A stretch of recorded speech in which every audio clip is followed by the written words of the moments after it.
North, south, east, and west. For Tai Chi, which is best? I just made that up, by the way. Well, I'll tell you what, according to Feng Shui, west is not the way to go because west is the direction of the departing soul. So you kind of don't want to face west when you're doing Tai Chi. But what is the best way? Well, if you've ever wondered which direction you're supposed to be facing when you're doing Tai Chi, stick around because I'm going to tell you in today's episode.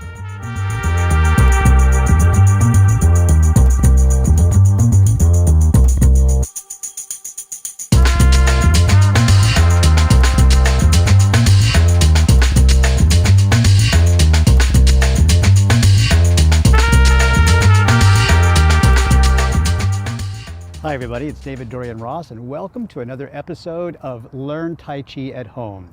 It's day number 55 of 100 Days of Tai Chi, the video series where you're learning the traditional Yang style 103 movement long form. If this is your first time on this channel and you're a beginner who wants to start learning Tai Chi at home, and in particular if you're wanting to learn Tai Chi to gain better health, to keep yourself younger, longer, to find inner peace and happiness, and even to protect yourself from attackers, then all you have to do to get started is hit that subscribe and the bell buttons so that you never miss another lesson. In today's video, instead of teaching you a new movement from the long form routine, I'm actually going to take the time to teach you a fundamental skill drill, as I call it. This skill drill helps you to lay the foundation for all of your Tai Chi. As I said, when you have a good foundation, you can build a better house. The foundation exercises in Tai Chi are known as Jiben Gung. Jiben Gung means basically basics, basic exercises, basic work. And so today you're going to learn a basic exercise that is the fundamental stepping drill and the thing that I practice every day, even when I don't have time for anything else. So if you're ready for this, let's just jump right into the drill.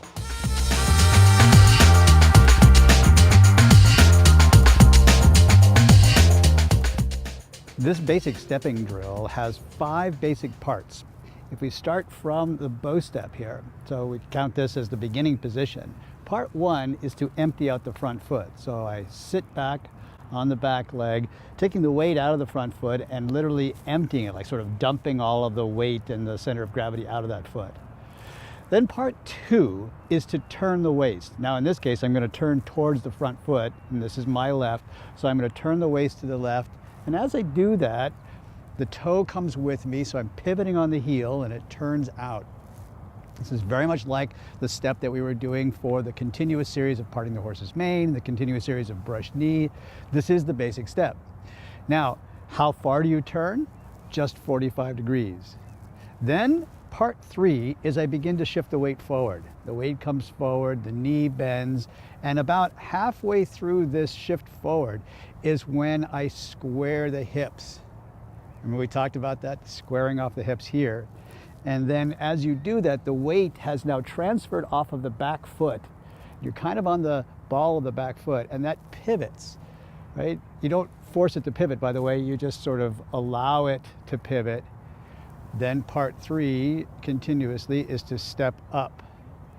Part 4 is to step out, landing in your channel, but no weight on that really yet. It's just lightly touching down. And then part 5 is to shift forward into your bow step again. Again, here this is how this runs out. Part 1 is to sit back. Part 2 is the turn. Part 3 is the coming forward. Here's the squaring of the hips all the way up. Part 4, it's hard not to bobble when you're going really slow and breaking it up. Part 4 is the heel coming down. Part 5 is the shift into the final bow step. Right? Here it is again from this angle as I start out in the bow step. 1, 2, 3, 4, 5. 1, 2, 3, 4, 5. Let's see it again from the side here.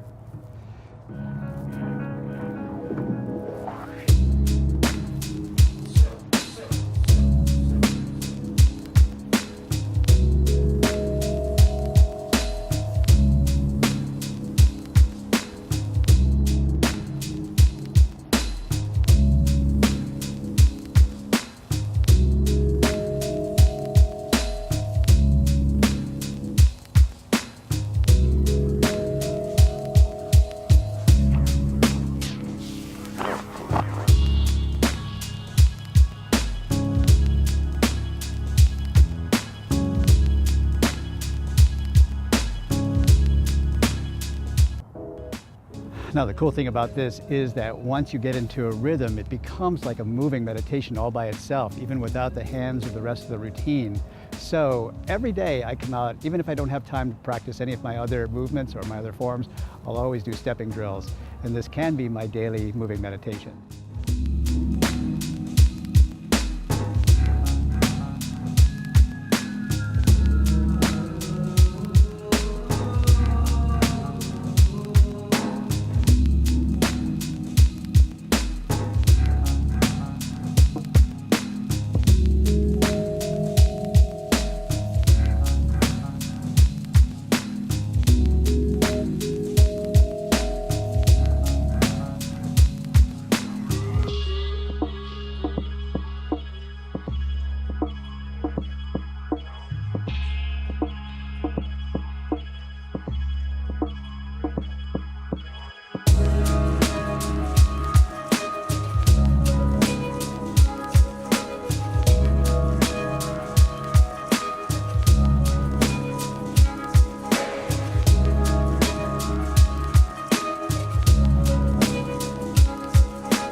Today's viewer question of the day comes from Jumping Chi, who asks, what is the proper direction to face when you're doing Tai Chi?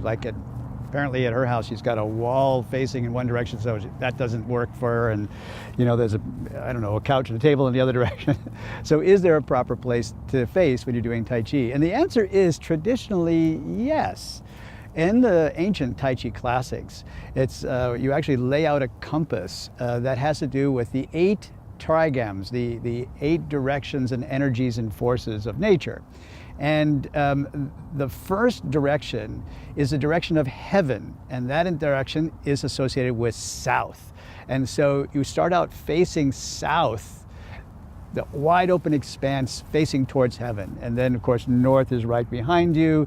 That's north, and I don't know. Now, what's really interesting is that later on in history, this compass gets shifted a little bit, and now heaven is in a different direction. And so some more modern teachers have actually chosen north as their beginning position.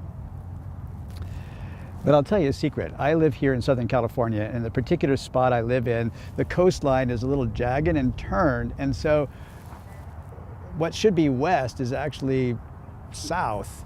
And north is over that way. That's east, right over there, the rising sun, and that's what I would normally think of as south. Anyway, it's all screwed up, isn't it? So here's the thing.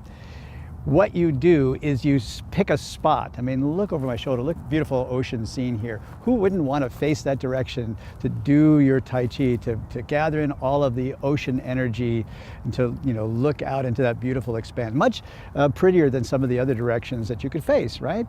So here's what you do. You pick the spot that you're going to practice in, face that direction, and then you say, this is now officially south, and proceed from there. Anyway, Jumping Chi, thank you for that question. It's actually a really good one, very interesting.